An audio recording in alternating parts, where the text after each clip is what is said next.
2022, which is the first era of Kenya Kwanza regime leading into 2023, the economy grew by only 5.2%. In a similar period in 2021, it grew by 11%.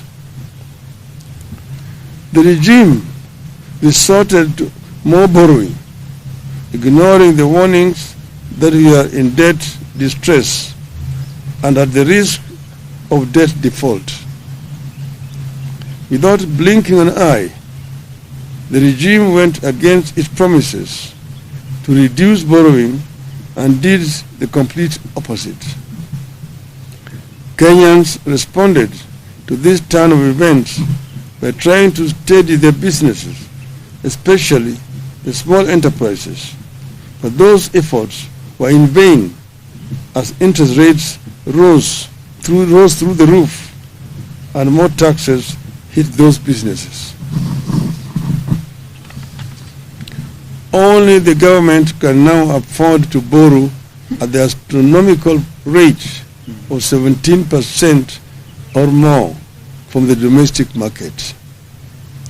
In other words, the government is competing with the private sector in the domestic financial market.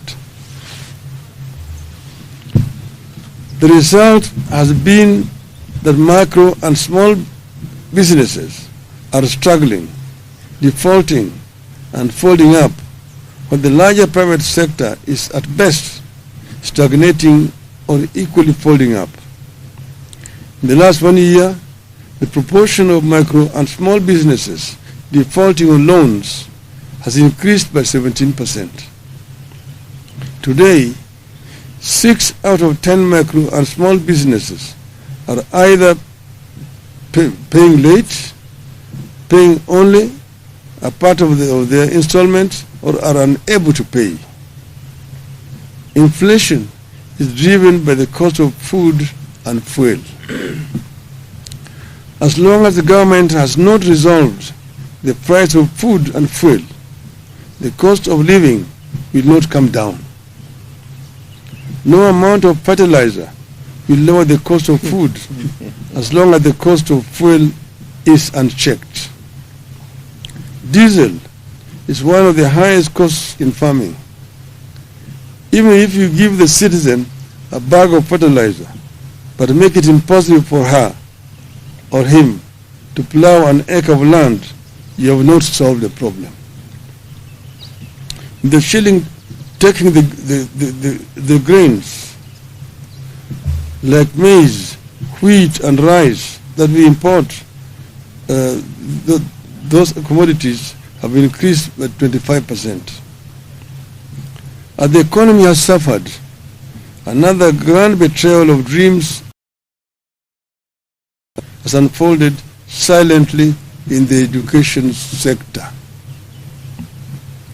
As a party, we believe that we cannot neglect education no matter the magnitude of the economic challenges which we are grappling with.